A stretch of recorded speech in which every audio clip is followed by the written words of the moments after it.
आज यस कार्यक्रममा रापरवाको नेता ज्ञानेन्द्र साई आउनु भएको छ। केही शब्द बोलिदिनु हुन अनुरोध गर्दछु। ए सरी, यो त प्रचण्ड विशाल हो है। सबै नमस्कार है। म हुँ रापरवाको नेता ज्ञानेन्द्र साई, तर म साई भन्न चाहन्न। अब मेरो नाम चाहिँ ज्ञानेन्द्र ढाडे भन्न चाहन्छु। अबदेखि सबैले मलाई ज्ञानेन्द्र साई नभन्नु, मेरो नाम ज्ञानेन्द्र ढाडे हो। यो साई भन्दाखेरि दुनियाँले हेपे, साई भन्दाखेरि सानो भएर बस्नु पर्यो। अब म ढाडे जस्तै भएर बाघ भएर अब अगाडि बढ्न चाहन्छु। म पहिला जुम्लाको एउटा गाउँमा भेडा चराउँथेँ होइन, तपाईँले देख्नुभयो होला। म रातारात भाइरल भएको हो। मैले नेताहरूलाई गाली गरेँ, जति गाली गरेँ फेसबुकमा, भिडियोमा, सामाजिक सञ्जालमा, त्यति भाइरल होइन रहेछ। म एकाएक म नेता भएको हो। तपाईँहरू पनि यदि कोही नेता बन्न चाहनुहुन्छ भने नेताहरूलाई बस्सकै गाली गर्नुहोस्, गस्काएर गाली गर्नुहोस् होइन, तपाईँहरू भाइरल हुनुहुन्छ। म के भन्न चाहन्छु भने नेता बन्ने भनेको सान्तिनो मेहनतले हुँदैन। यसकारण सबैले गाली गर्नुपर्छ कि कसैको केही बिगार्नुपर्छ है।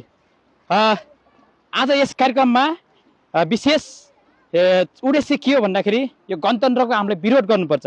यो गणतन्त्र ठिक छैन। यो गणतन्त्रले गर्दाखेरि आज पेट्रोल डिजेल महँगेको छ। राजाको पालामा 70 रुपियाँ 60 रुपियाँ लिटर डिजेल पेट्रोल हुने, अहिले गणतन्त्र आएपछि लट्टै झन्डै 200 बढिसकेको छ। यो सबै गणतन्त्रले गर्दाखेरि हो। त्यही भएर गणतन्त्रलाई हामीले हटाउनै पर्छ। अनि अर्को कुरा, यो 2072 सालको भूकम्प ल्याउने पनि यही गणतन्त्र हो। यो गणतन्त्र नआएको भए, राजा आएको भए, यदि गणतन्त्र नफालिएको भए यो भूकम्प आउने नै थिएन। यसकारण यो 72 सालमा गयो भूकम्प आउनु पनि एउटा यो गणतन्त्रकै सबभन्दा मूर्खता काम हो। अनि अहिले यो बजारमा सुनको तोला तपाईँले थाहा छ होइन, सुनको मूल्य होइन।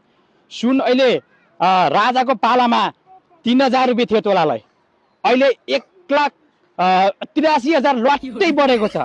यो कारण पनि यही गणतन्त्रै हो। त्यही भएर यो गणतन्त्रले मान्छेको ढाड सेक्छ। अब गणतन्त्र फाल्नुपर्छ, अब राजा ल्याउनु पर्छ यो देशमा। त्यही भएर म भन्छु यो गणतन्त्र ठिक छैन, यो व्यवस्था ठिक छैन। यो सबै मगाउने यही हो। अझ के मगाउने हो होइन, हेर्दै जानुहोस्। आजलाई यति नै। म अर्को कार्यक्रममा जानु छ है। ल सबैलाई नमस्कार है।